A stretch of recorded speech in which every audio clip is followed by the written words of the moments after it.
We are talking about reading groups and how to make them work for you and your teammates. So there are three things that we're doing this week. One, we are choosing a book, which hopefully everyone has already done, or you've already started reading it.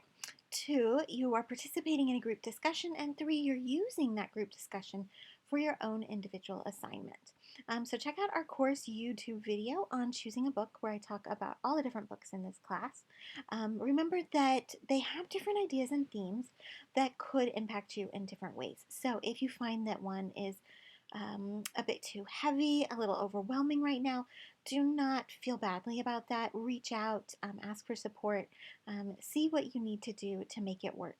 One thing that you could look at with a group is getting everyone to see whether or not they agree with picking a section. So rather than everyone reading the entire book, you can each pull your weight and share work on a particular chapter or section, dividing it by the number of people. So there are lots of ways to make this a little bit better. If a particular area is a little bit difficult for you, then don't hesitate to skip that and say, hey everyone, what did y'all make of this particular chapter? I needed some space from that right now. Don't feel badly about any of those things. A lot of times, the whole point of reading is to dive into ourselves and to get to know ourselves. And sometimes that means we have to unpack things that are really hurtful or that are really difficult. So it's not a sign of anything but incredible wisdom and strength to reach out and get some support there. So our discussion, what does this look like? We are looking for ways to develop our reading guide because this is a great time to ask these questions, get these insights, and have the themes and takeaways and discussions go forward so that we are learning from our group and that we find great questions to ask as we go forward. So I'm going to actually skip to the last slide and then come back because I want you to be thinking about that. Use what you've discussed. You don't have to quote, cite, or reference your reading group. You're essentially an editor, the same way that when I am working on a paper and I give a new thesis, or I describe a point to use, or I provide research, that's just something that's available to the student. I'm the editor, and they get to use that as they see fit. They can alter it, they can use it straight up, however they want to do it. So the same idea applies here. Whatever happens in reading group is part of use for absolutely everyone. It's yours to use as you see fit. Use these ideas as a springboard. Maybe everyone stopped short. Maybe they went further than you wanted to go. Use that as a way to get started on what you want to bring to a reading group. Maybe someone had a question that was perfect and you were sitting there thinking, I don't know how to rephrase that. It's absolutely what I was thinking. Use it. It's okay. That is not cheating or stealing or anything else. We are in a group using these ideas to get us all forward. So in our assignment, there are some different ideas to get you going. And there are two sections of a handout, one about fiction and one about nonfiction. You'll see that they each have like 10 to 13 questions. I don't want you to see them as, okay, well, my first question could look like my second question. Instead, look through them and say what's inspiring, what's interesting, what gets you thinking, and really gets you excited about what you're reading. You know, is it something about a character? Is it something about a passage that really got you going? It's a great idea to use specific passages. It's a great way to get discussions going about what things really mean because we can all have different interpretations. And using a passage to spark that is a really great plan. But all of these are just different ways and ideas to get you started. Please do not see it as that's what I have to do next.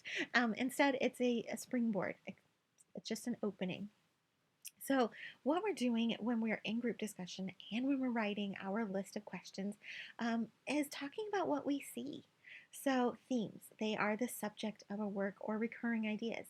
For instance, think about Aslan in the Chronicles of Narnia and the way that we saw Aslan, the lion, as Christ in The Lion, the Witch, and the Wardrobe, and that he is presented that way as being present at the foundation of the world, that he goes to the stone table, that he rises again. All of these different elements over and over and over are creating that recurring theme, that recurring idea. Ideas, what do you see? What do you feel? What sort of response do you end up having? What do you end up wanting to talk about with other people? Are there particular images that are really striking to you that you feel you can see or smell or hear what is being described? Takeaways, these can be really, really different.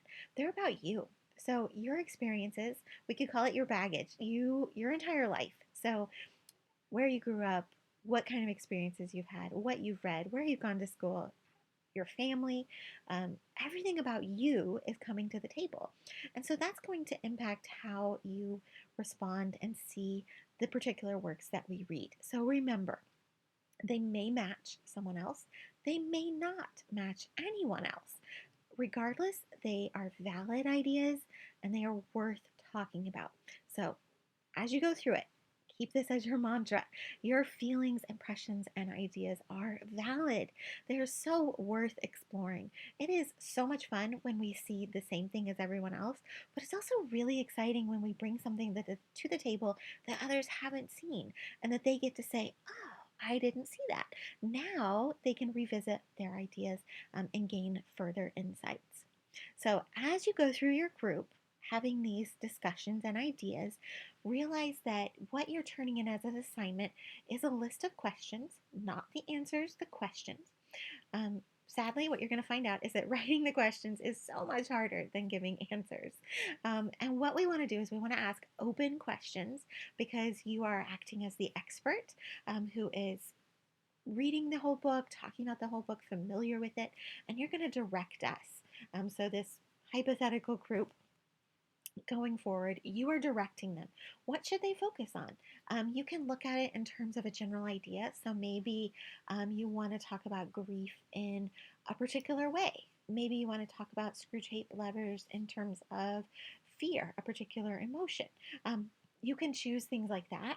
It's a great way to approach a discussion. You can choose to go through it by chapter. You can choose to go through it by sort of one quote at a time through the chapters until you get to 10. There are lots of different possibilities. And it's up to you to just to say, okay, what are we going to do? How are we tackling this? What do I hope people would take away from this particular work? And we want it to be open-ended questions. You can't, if you ask things where you get a yes/no response, it really stops discussion. It really doesn't engage everyone. The idea that we're looking for is how can I craft a question that really gets people talking, that really gets them to assess what they're thinking, how they're responding to this. What could really help people grow? Creating these questions is a great thing for you because you're going to find out that it is harder to write them than it is to answer them, and that coming up with them is a wonderful growth experience to really get us to ponder. I love this word for it, gleaning from it, that we are really sort of developing a relationship with this text and seeing how we can grow and how we can learn and how we can then share that. So, even though you're only sharing it with me in your assignment, I hope that you will enjoy that process. So, some ideas to get you going. No more than 10, 15, no fewer than 10. So, we're right there in that middle zone. I don't want 30 questions. So, look for things like main ideas. Try to use quotes. At least 2 quotes is our minimum, but quotes are a great resource. If it's fiction, ask a question or two about characters. Look for things like themes that are found in the text and explore how that text affects or impacts the reader. So, even something about the theme or character could be answering that particular question. But these are sort of 4 main concepts that you want to be taking with you because essentially your reading guide is going to demonstrate that you understand this text, that you have processed it.